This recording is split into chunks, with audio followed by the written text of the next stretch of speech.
Hey, what's up, guys? What's going on? So this news has been spreading across the Webernet like wildfire. I can tell you guys right now. I woke up this morning and the first 14 posts on my Google Plus feed was all about this topic, and the title already gave it away for you guys. But yes, Sprint and T-Mobile negotiations have failed. Um, it was ever so close, which was very interesting.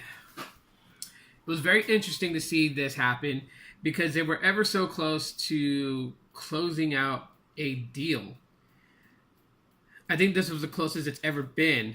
Prior to this, in 2014, the regulatories and the FCC would not allow this merger to happen, as they said the same for when AT&T was going to purchase T-Mobile from Deutsche Telekom. They weren't going to allow it to happen. But this time, there was really nothing in the way. I know there were people out there that were praying that the FCC would put a stop to this, but this has become the closest that we've ever seen two major carriers nearly merge.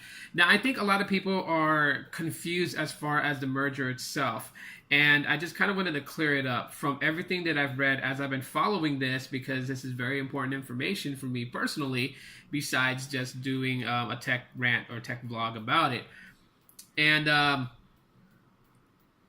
the deal was never to merge Sprint and T-Mobile together to have them as one carrier, but the idea would bail both out in weaknesses that they have. Obviously, Sprint, being that it's losing its consumer base, its customer base for various reasons, including one major one, which is customer service and just things that's happened. Sprint has really come to a focal point in the consumer's eyes as to be a non-trusted company to be with. So, with them losing, customers daily, begs the question that, they would need some sort of financial support, which is what T-Mobile was going to be for Sprint. Now, what would T-Mobile get out of the deal? They would be able to have access to areas that their network was weak at. So certain areas that Sprint thrived in would be a point where T-Mobile consumers would be able to use Sprint's towers in a way to be able to connect in areas that they have weak at. Now, we're not talking about CDMA. We're not talking about being able to use CDMA technology with T-Mobile. What we're talking about is areas where LTE thrived for Sprint, because LTE can only be dispersed through GSM signals. It cannot be done through CDMA, which is the reason why Verizon and Sprint had to use SIM cards when LTE was first introduced to the US market, because that's how the signal is perceived. As before, if you were to take a Boost mobile phone and pull the SIM card out of it, it wouldn't render the phone useless to not being able to make phone calls, text messages, or even connect to the 3G network. The SIM card was only there for LTE, which is starting to change, because eventually in the future, both GSM and CDMA will die. And we'll do a video differently later on down the road regarding why those two networks will die and what's to come for mobile connectivity. But with this, reading on it, it is understandable why the merger would stop, at least from SoftBank's point of view. And it looks like that what T-Mobile or what Deutsche Telekom's deal was for this merger was Deutsche Telekom would buy shares of Sprint. So that was one thing. So basically, they were working out who would have the majority, who would have the minority. And I think from the very beginning, when the merger started talking or started broadcasting again, and they were talking in negotiations, SoftBank made it clear that they were okay with taking a minority stake in the entire deal. I don't think it was so much of who had the majority, who had the minority. But I think just from reading multiple different articles based on this topic, one of the main things I see across all these articles that they all view the same is that Sprint, SoftBank would not only just be a minority, but they would be a silent partner.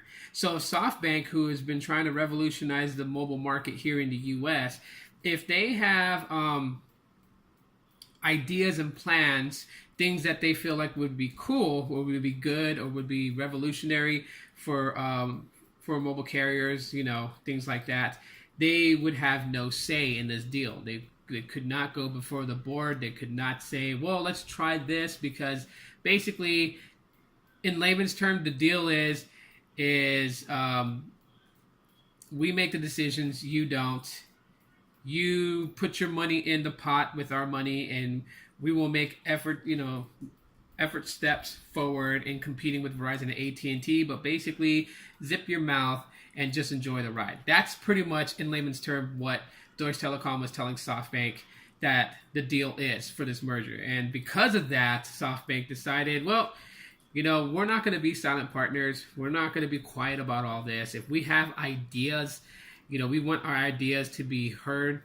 And if you guys aren't willing to listen because you guys want to do things strictly your way, then just stay with your thing, and we'll do our own thing. Which to some people will laugh and say, haha, Sprint is doomed. Sprint will die. Sprint will fall. I assure you that's not going to happen.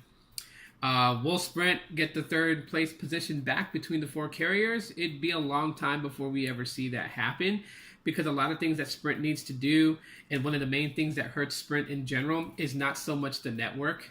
And you may not believe me on this, but I'm more inside than anything. And I can tell you right now, it's customer service. It's the people on the front lines who either sell Sprint's products and services and deal with customers on a day-to-day basis. That is like 80% of it. If you guys don't have to take my word for it, go to Sprint's Facebook page and read posts that people put on Sprint's Facebook page all the time. Read Sprint's Twitter and see what people tweet to them. It's never so much of the network. Some people will post and they'll start their complaint with, your network sucks, and this happened, and that happened, and this happened. But then if you read the real body of the complaint, it then starts to venture away from network issues and more into, you guys made a bad choice outsourcing for customer service call centers. Your store representatives lie and they cheat and they steal. Okay, we're kind of breaking into that conversation right now, but I'm not trying not to go too far into it. But, that's really what hurts Sprint. So if Sprint could turn that around, if Sprint could put a leash on its employees as far as what they're doing to get customers and to keep customers and the service that they're providing, if they can turn all that around, that would be a very big step for Sprint and SoftBank to come out of this rut that they're in right now. Because that is I think that's like the top thing, I would say, is the number one thing that kills it for Sprint customers to decide, I'm going to port out to T-Mobile, or I'm going to port out. Because you got to think about it. If you're getting very poor customer service, if customer service is so bad it has you pissed off a lot, and then you see a commercial on T-Mobile of, you'll get this and that, and we're the Un-carrier, and T-Mobile Tuesdays, you can get a free pizza, you can get free movie tickets. That really is going to tempt you, because one, your current provider, Sprint, is making you mad, messing up your bill, kind of being deceitful with things. And then you look across the table at T-Mobile and you're like, they give out free stuff to their customers. Why not? I'll take my numbers over to them. And then even those who, and I've noticed this, the ones that jumped to Verizon are the ones that used to be with Verizon and came over to Sprint, because Sprint was the only one that offered unlimited at the time before every carrier started doing it. And on top of that, they're cheaper than Verizon. Verizon is very costly to have their network, but their network is very reliable. So it's either or. So again, failed efforts for Sprint and T-Mobile to merge. And that's just based off of that. So that's just what I've been reading so far. Apparently, both will make their statements. Both will come out with what they want us to know. I wouldn't say the absolute reason why the merger didn't happen, because they can always just say something just to save face. But from what I'm seeing so far and what I'm gathering it to be is that Sprint doesn't like the fact that they're going to be silent partners. Well, SoftBank in general. because there was never an idea to have Sprint and T-Mobile exactly together. All right, this deal would just allow each company to use each other's network, which would then strengthen both and allow them to really compete against Verizon and to really compete against AT&T, because AT&T and Verizon are on the top for a very reason. They have great network coverage. You could hate Verizon, you can hate the things that they do, you can hate their price amounts, but the one thing that you can never take away from them is that they have better coverage than all the carriers. And eventually some company will come and challenge them completely and probably dominate them in the future.